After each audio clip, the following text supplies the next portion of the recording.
badan ayaa waxaa la lahaa gobolka banaadir waa inuu amniga ka shaqeeyaa.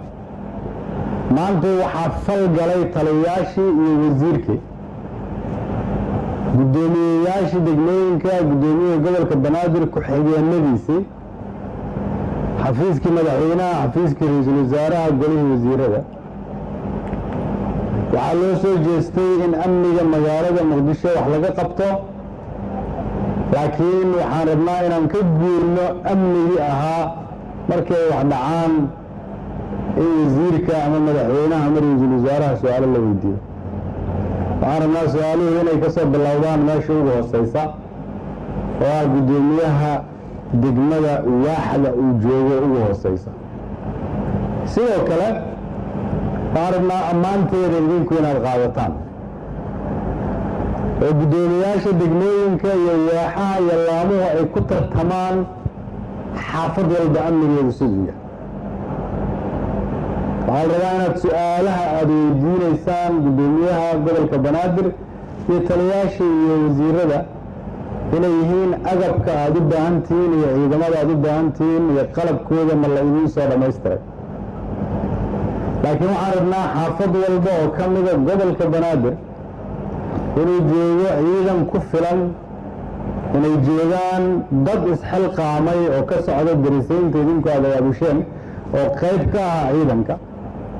waxaan rabnaa xaafad walba oo gobolka banaadir ka mida haddii qof cusuba ay ku soo zaa'ido in la ogyahay qofkaasi waxa uu yahay, haddaan la ogeyna in xabsi lasoo dhigo. ma rabno waktigay ahaa jirtay in magaaladana cid walba iska joogto. qof walba magaaladana way u furan tahay, laakiin waa inaan ognahay xaafad walba qofka joogto qofka ay tahay. sababtoo ah hooyooyinkeen iyo walaalaheen iyo carruurteenna ma rabno inaan khatar dambe ku fiirsanno. kuwii khatarta ka ilaalin lahayna waa idinka. arrinka labaad waxay tahay magaalada muqdisho waa astaantii qarannimada soomaaliyeed. waa magaalo madaxdii waddanka soomaaliyeed ku dhowaad 30 sano oo dalka dhibaata ay ka jirtay. waad ogtihiin carruurta dalka dibaddiisa ku dhalatay marka ay rabaan inay wax ka bartaan dalkooda waxa ugu horeeya bartaan waxa ugu horeeya magaalo madaxdii. magaalo madaxdii sidaas aheed oo idinku aad degantihiin oo carruurtiina ay degan tahay, waalidkiina ay degan yihiin, inaan aqbalno inaan ku fiirsanno sanad walba in dad lagu laayo, annaga ayay damiirkeenna wax ka sheegaysaa.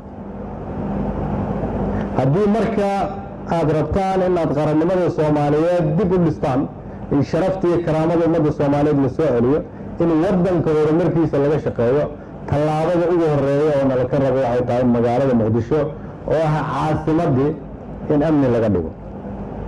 maanta waxaa laydin siiyey marka fursad, gobolka banaadir, guddoomiyaha gobolka iyo dhammaan inta ka hoos shaqaysa, waxaa la idin siiyey fursad ah in taliyayaasha ay hortiina ka hadleen ay yidhaahdeen idinkaan awoodda idinku soo biirinaynaa, idinkaa indhihii ah, idinkaan idinla shaqaynaynaa si amniga loo sugo. waxaan rabaa mas-uuliyaddaas inaad u qaadataan si dhab ah. amniga lama sugi karo haddii dadka degan degmooyinku aanay u soo istaagin amniga. haddii shacabka iyo dowladda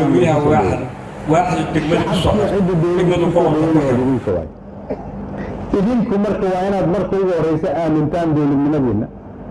idinku waa inaad aqbashaan kuwa idinka hooseeya inaad la xisaabtantaan, idinkana laydinla xisaabtamo, idinkuna aad kuwa idinka sarreeya ka shaqaysaan qaabkii loola xisaabtami lahaa. sababtu waxay tahay magaalada amnigeeda marka aad sugtaan ayaa shacabku aqbalayaan shaqada aad u haysaan. haddii laakiin sanad walba ay dadkeenu ku baaba'aan oo maalin walba qofna la ka dilo oo guryaheennii iyo ganacsigeennii la qaraxiyo oo adduunyadii ay ka baqdo magaalada muqdisho inay timaado oo sawirka dalkeenna laga bixinayo uu yahay sawir xabad iyo qarax, carruurteenna waxaan uga tagna ma hayno. sanaday nagu qaadatay inaan isku soo dhaweyno oan keenno meesha maanta ay joogto.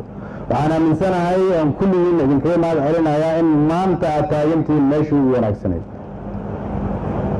laakiin dowladnimadu waxay tahay guddoomiye waaxid ama laameed oo qaatay mas-uuliyad ka dheer kuwa kale.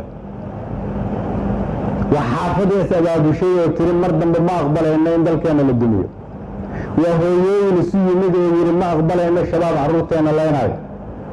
waa guddoomiye yidhi ma aqbalaayo musuq maasuq, ma ka yeelaayo kuwiiga hoos shaqeeyo, mana ka yeelaayo guddoomiyaha gobolka banaadir, mana ka yeelaayo ra-iisul wasaaraha iyo madaxweynaha. ha ka sugina dowladnimada cid kale, dowladnimada idinka waaye. 90 maalmood oo aan u qabannay wasiirka iyo inta ka hoos shaqaynaysa iyo guddoomiyaha gobolka banaadir waa 90 maalmood aan ugu talagalnay inaan kula xisaabtanno.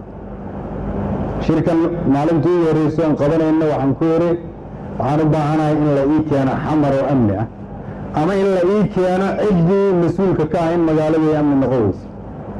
annagu waxaan ballan qaadaynaa wax walbo agab ah ood u baahan tihiin inaan idinkala shaqayno.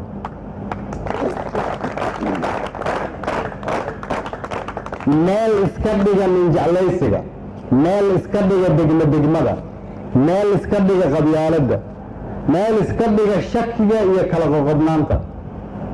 u midooba inaad badbaadisaan dhiigga walaalihiin, hooyooyinkiin iyo aabbihiin. u midooba inaad soo celisaan sharafta iyo karaamada magaalo madaxda aad mas-uuliyiin u tihiin.